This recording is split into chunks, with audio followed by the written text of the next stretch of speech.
chơi một lọ của thao đó làm ra một rừng hào ra là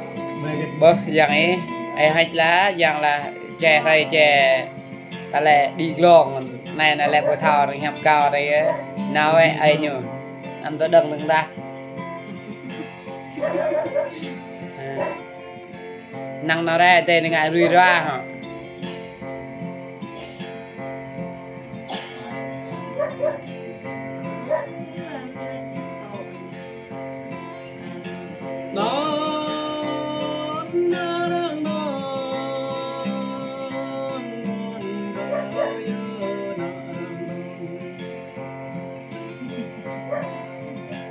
giọt đời cam giờ na đang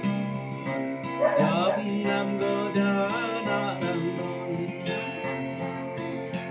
giọt bo năm đan na đang ram bo năm ron na đang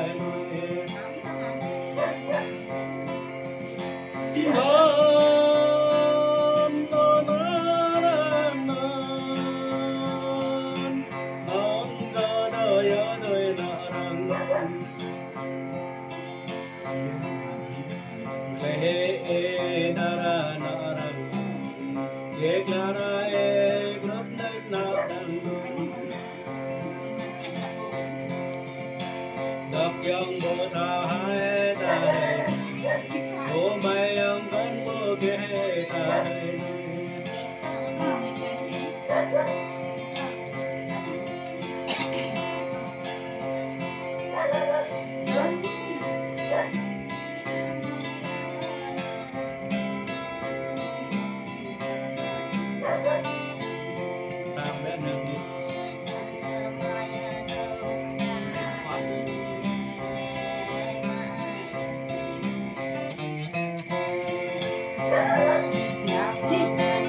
tin hả bột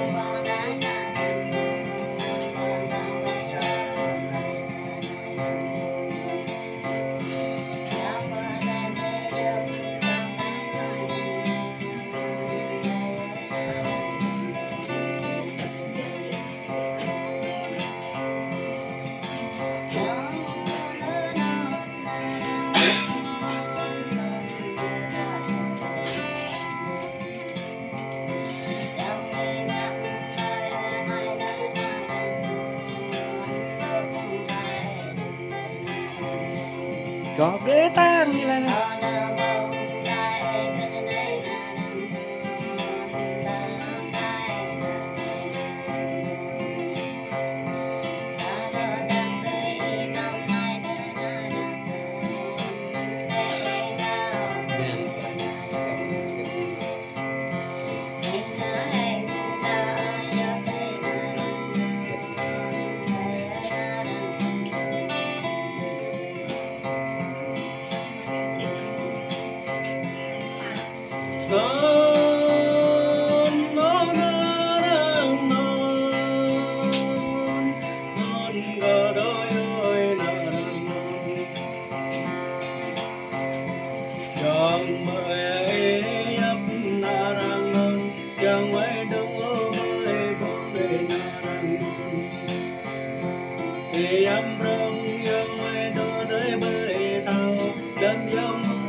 Come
Dùng hạt